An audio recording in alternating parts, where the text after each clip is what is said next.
I'm John Hart, the co-founder of C3 Solutions, the conservative coalition of climate solutions, and the editor of our news magazine, C3. I'm also the executive director of our sister organization, C3 Action. Welcome to another edition of Right Voices, our video and podcast interview series, where we highlight conservative leaders in the climate and energy debate. Today, we're honored to be joined by Representative Garret Graves, who's serving his third term as the representative of Louisiana's 6th Congressional District. He's a member of the Committee on Natural Resources and Transportation, and he's also the point person for the GOP's Energy, Climate, and Conservation Task Force. Congressman, welcome. Thanks for joining us. Hey, thanks. Great to be here. So let's jump right in and talk about, the climate and energy debate, as we've discussed before, has really evolved, dramatically over the past 5 years. It used to be that if you were a conservative and you talked about climate, people would scratch their heads and kind of accuse you of being a socialist or somehow enabling the Green New Deal. And really members like you, I give you a lot of credit for flipping that script and saying, actually, if you're a conservative, this is an issue you ought to run toward and not from. And I really commend what the Minority Leader McCarthy has done too, to assemble this task force. And it's very easy as a conservative to beat up on the Green New Deal. The Green New Deal is, we could talk about all the flaws in it, and it's important to highlight the flaws, but it's also important to define, I think, what we're for as a movement. And so I wanted to give you the opportunity just to talk about, how do you see the debate? How has it changed? And what are the key principles that you're trying to advance with the task force project? Well, John, I think you got it exactly right when you said that the script has entirely been flipped, and that we're in this situation where it's actually been Republican or conservative solutions that have resulted in the lower emissions, that have resulted in the more affordable energy, that have resulted in the U.S. becoming energy independent. When you look at some of the solutions like Green New Deal, those are the very policies that have actually resulted in higher emissions, that have resulted in the biggest driver in cost of living increases or unaffordability.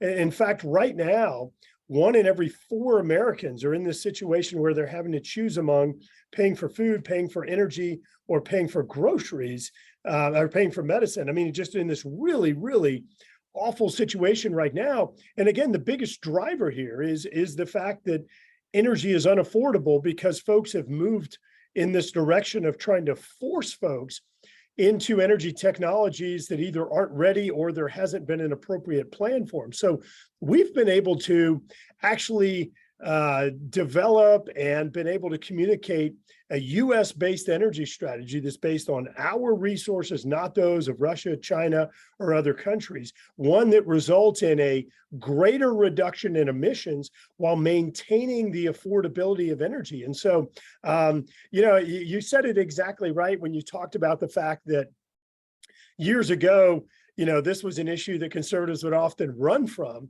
but it's been amazing just looking back at the strategies that have actually been most successful in reducing emissions and ensuring affordability of energy. And it's actually been the very solutions that conservatives have been pushing. Yeah, and on one of those points, I don't know if you remember, but we were at a dinner in Glasgow, Scotland, at the COP meeting. And you made a very articulate case where you described some of how the U.S. has actually led the way on emissions reduction. Do you want to just take a minute and explain some of what you mean by that, and specifically the technology of fracking and how that enabled us to provide a leadership role really globally in the area of emissions reduction? Yeah, it may seem counterintuitive, but one of the biggest components of our emissions reduction has actually been the transition to cleaner U.S. natural gas. Now, look, even the Biden administration is projecting that we're going to have a 50% growth in global energy demand, 50% from where we are today. And so rather than pretending as though we're going to develop enough energy technology, new energy technology to come in and address all that, we've got to be realistic. The Biden administration shows that there's going to be up to an 80% increase in natural gas demand in developing countries, up to 58% increase in natural gas demand in developed countries. And so in looking backwards, how has the United States led the world in reducing emissions, beating the next 7 emissions reducing countries combined over an extended period of time? It has been, again, that transition to natural gas. And so we've got to ensure that our strategy is realistic and data-based, and that it is focused on the realistic global growth and energy demand. And so it doesn't make sense for us to just put all of these requirements, restrictions, regulations, and higher costs on Americans whenever it has been proven that when you do that, it actually results in higher emissions in other countries. So what we've got to be doing is looking at the success of the United States and our natural gas transition, and how we've deployed renewables in areas where they make sense, and how those technologies can complement one another, and then ensure that we're not just continuing to do it in the United States, but most importantly, that we're doing it around the world. Because we're watching right now as China is coming out and building more and more coal-fired power plants. So why in the world would you impose restrictions and higher costs on Americans when global emissions are going up because of what other countries are doing? So let's take that affordable US-based resource that's cleaner and apply those successes to other countries where we can truly bring down global emissions, and we can do it at a much better cost, or address the affordability issue, because you're not going to be able to force these other countries to come in and say, yeah, hey, we want you to take this technology. It's going to be 2, 3, 4 times as expensive as you're paying today, because the other countries will not ever take it. And so this is a way of ensuring global emissions come down, which of course is the only way that you can reduce greenhouse gas concentrations and hopefully avoid some of these worst case scenarios we've seen in the out years. You've touched on a couple of really critical points I want to circle back on. Is the energy supply and demand kind of economics 101 that is often missed in this debate, and also the global nature of CO2. But just to give people an overview of some of the pillars that you're working on, just to put this in the framework, there are 6, and correct me if these have been updated, but I've got Unlock American Resources, Let America Build, Innovation with a Purpose, Beat China and Russia. We'll talk more about that in a minute. Conservation with a Purpose, and Building Resilient Communities. So that's the kind of the broad framework. And then I want to focus a little bit on this global energy and demand question, because and get your reaction to what Putin did recently. Well, allegedly, is that the Russians actually sabotaged the Nord Stream pipeline. And my view on that, I'd be curious to get your take, is that was Putin views global energy policy as a weakness of the West to exploit, because we don't have this common sense supply and demand 101 understanding that you just explained very clearly. And so in some ways, Putin doesn't need to sabotage American pipelines, because we're doing that ourselves. We've got members of Congress who don't want to build a Keystone pipeline.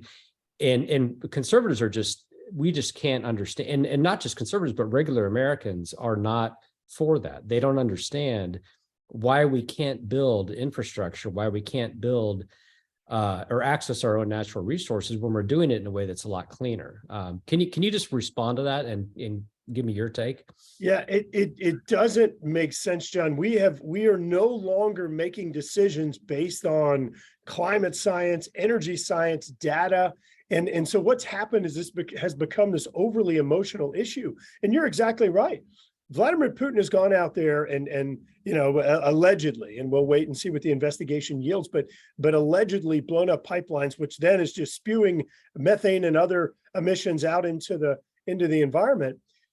You can look at what has happened in Europe, in Germany, for example, where they're shutting down nuclear power plants, and then it's causing them to go to dirtier fuels to backfill that. You can go and look at what's happened in the UK, where they have tried to migrate entirely to wind, and now they're paying 4 times the cost in some cases for gasoline, in some cases paying, I think I've seen numbers as high as like 10 times the cost for natural gas. Why in the world would we go down those pathways, where, as you've said, we're out there not looking at the balance between supply and demand of energy? So in the United States, you mentioned the Keystone Pipeline. Jen Psaki, who was the White House spokesperson for the Biden administration, she even came out and said that the energy that was being produced, that was going to be transported by the Keystone Pipeline, it's already being produced, which means it's being transported by things like trains and other things that are less safe, by things that have higher chance of emitting and actually cause emissions through the transportation at a higher rate than a pipeline. I mean, these policies, they don't make sense. A pipeline is the safest way to transport. It has lower emissions associated with it. It just, the policies that are being pushed, and I can't say this enough, because we're no longer tethered to science and data, decisions are being made in Europe that are causing higher emissions, that are giving more leverage to Russia, that are making energy absolutely unaffordable, that are weakening NATO and the economy of these important European allied countries. Why, looking at how this is played out in this country, why in these other countries, why in the world would we say, oh yeah, we want to do that? We're going to follow exactly what they've done in Germany, what they've done in UK. It doesn't make sense. And so that's why we're trying to spend time educating people about the facts, bringing data to the table, demonstrating how projects like the Keystone Pipeline actually result in lower emissions and a safer environment, rather than what these rumors have gone out there and really proliferated these false narratives that a pipeline like that is going to be more dangerous. It just doesn't make sense. And we're making decisions that are really reckless in terms of the US environment and US economy. Yeah, and it seems that the Biden administration really is in many ways bowing to pressure from the far left wing of their party. That Democrats, the media likes to focus on Republican divisions, and there's always a lot of psychodrama in politics, and that's just the way it is. But on the left, there's a very, very deep and chasm really between some of the more moderate members and the extreme so-called environmentalists that aren't really protecting the environment, where you've got Bernie Sanders having this everything but fossil fuel strategy. And again, back to this sort of supply and demand 101 that you're driving home here is, when the Biden administration goes to Riyadh or Saudi Arabia or asks other countries to increase fossil fuel production, that hurts. Why are they helping dictators instead of American domestic energy producers? And has the Biden administration reached out to you? Because you're one of the leading voices on climate and energy. And I think there's a lot of common ground in how you're describing the risk. You're not an alarmist, but you're clearly not a quote climate denier. Have there been any discussions, or have they reached out to you, Congressman, to come together on some of these policies? I have met with folks from Department of State. I've met with folks from Department of Energy, including the Secretary of Energy when she came down to Louisiana. John, the disconnect is so amazing. And I'll give you an example. The Secretary of Energy came down to one of our strategic petroleum reserve sites, and I was talking to her about the need to address this imbalance with supply and demand that you've been talking about. And when we discussed it, she said, well, there's not a need for new energy production.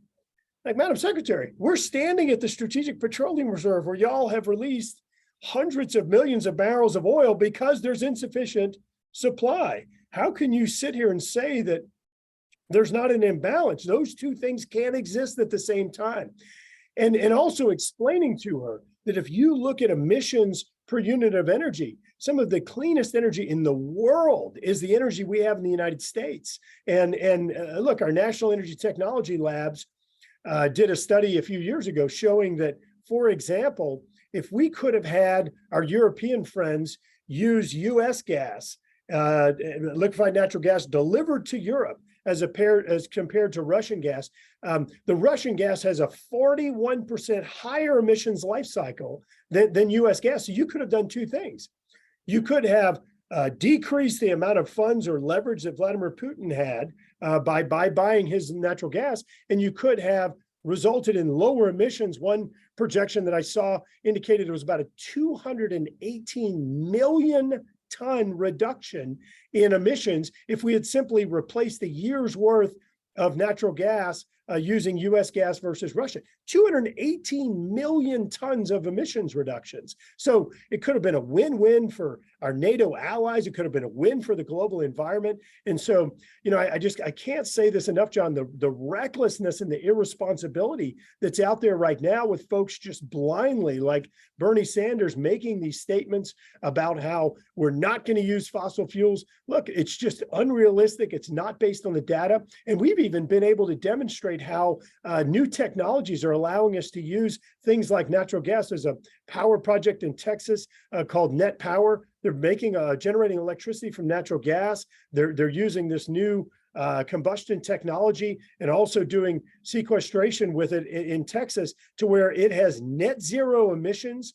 It is market rate prices for electricity, and it's based on a U.S. resource, natural gas. I mean, why in the world would you abandon or bury technologies like that allow us to produce energy that is net zero emissions based on a U.S. resource?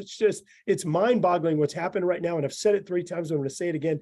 This really is reckless and irresponsible for us to continue doing this because all it's doing is handing leverage to China because they're the ones who make the solar panels and batteries and others. And we're going to go from Russian energy dependence to Chinese energy dependence. Shame on us if we put ourselves in that situation.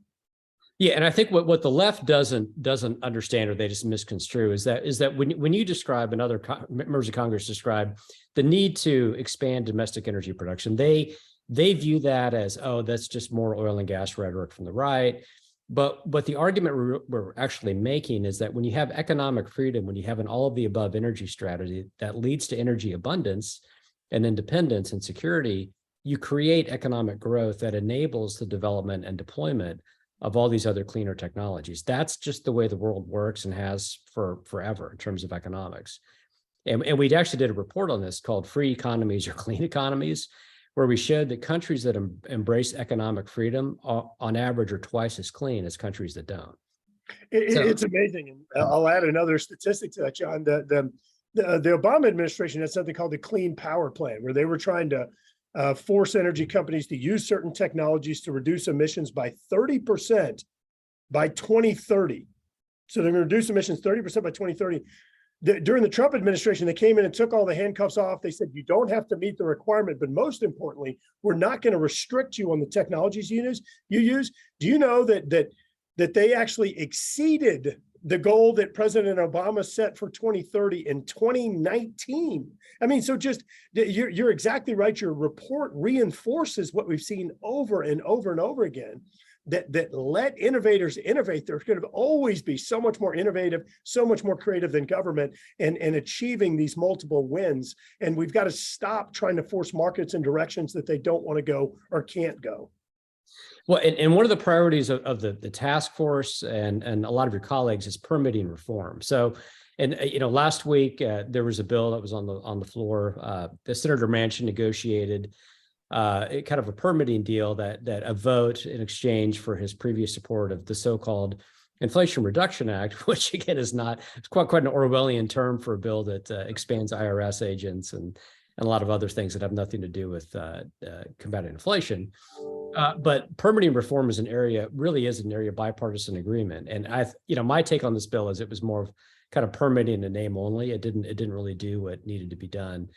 What is your view on permitting reform and the odds of it happening in the next Congress and how that could come to be? Well, John, whenever you went through the 6 pillars that are in our commitment to America related to the Energy, Climate, and Conservation Task Force, you said one of them, let America build. And so what that's about is it's about developing a regulatory structure that truly focuses on objectives like the environment, objectives like efficient building of projects, and in ensuring that we have that right balance. The National Environmental Policy Act, or NEPA, that was enacted 50 years ago, back when it was first enacted, this was a review that took 6 months, maybe a year. Today, we're looking at 7 years, 10 years. I've seen projects sit in this environmental protection evaluation process for nearly 20 years. I mean, you can't make this stuff up. And it is no longer actually focused on environmental objectives. And I'll give you a few examples. Back in a previous life, my main job was coastal resiliency. So I was rebuilding coastal wetlands that had been restored in ecological productivity. We had this very process obstructing, blocking, impeding our ability to restore wetlands or restore ecological function. There were no other benefits or objectives of these projects.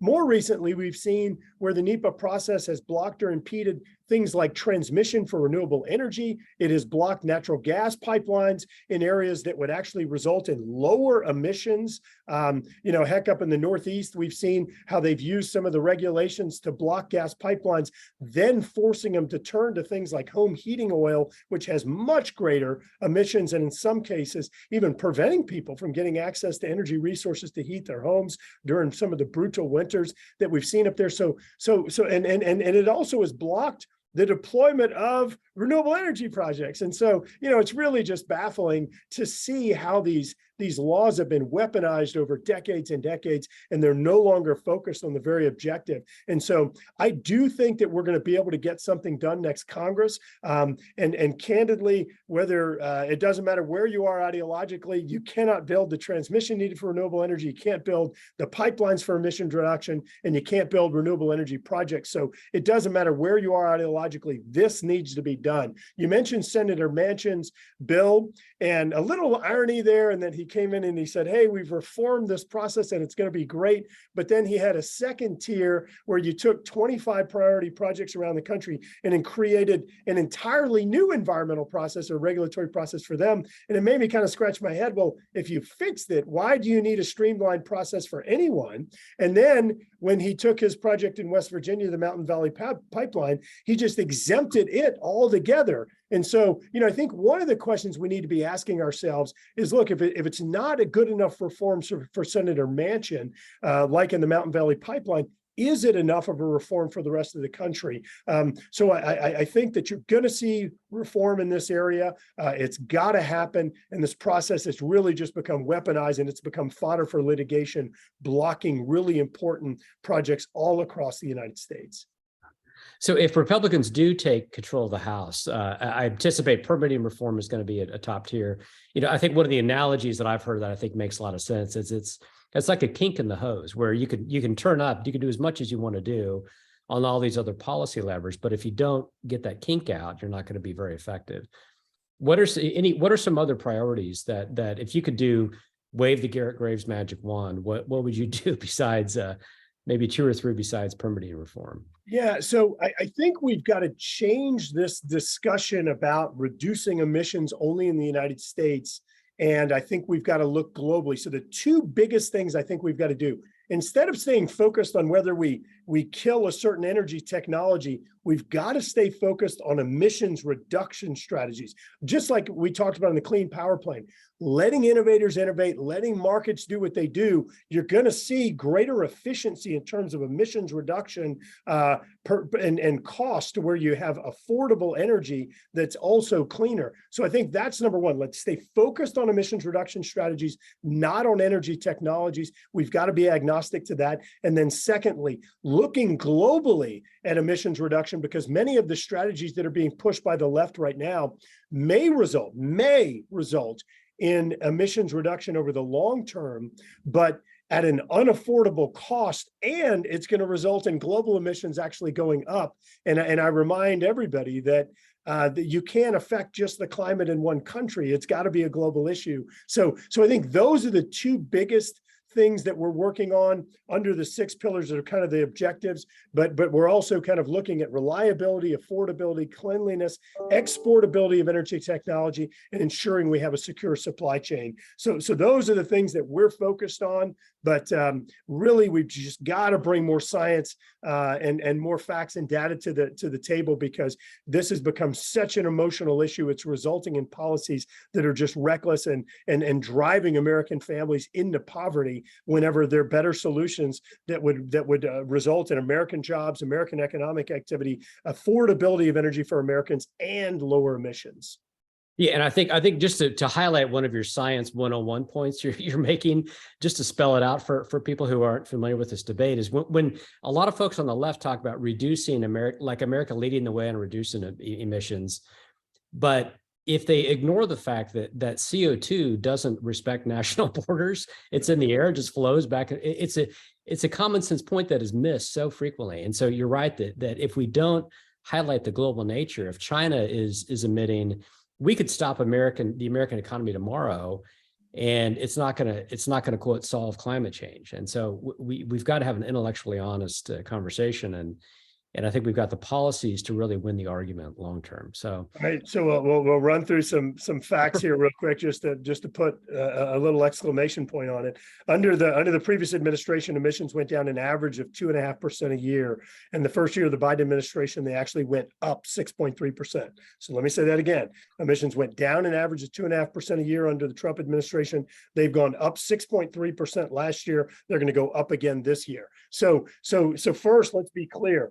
The emissions reduction strategy the Biden administration is pursuing, the left is pursuing, it is not working. It has been unsuccessful. Number two, it's resulted in unaffordable energy, pushing people into energy poverty. Number three, while the United States has led the world up until recent years into 2020 or so, we've led the world in reducing emissions. During the time we've led the world, for every 1 ton of emissions we've reduced, China's increased by 4. And so, it goes to your point of we've got to stay focused globally, and what's happening right now is not working. The last point is that people like John Kerry have been out there celebrating these Paris climate accords. But today, China releases more than virtually all of the EU, Japan, South Korea combined, the United States combined, and under the Paris Accords, they're going to increase another 50% between now and 2030. So we're not headed in the right direction. These climate strategies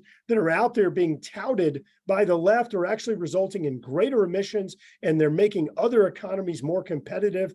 Even the Russian oil ban, the way that it's been implemented, has resulted in China getting Russian oil at a lower price than virtually anywhere else in the globe is paying.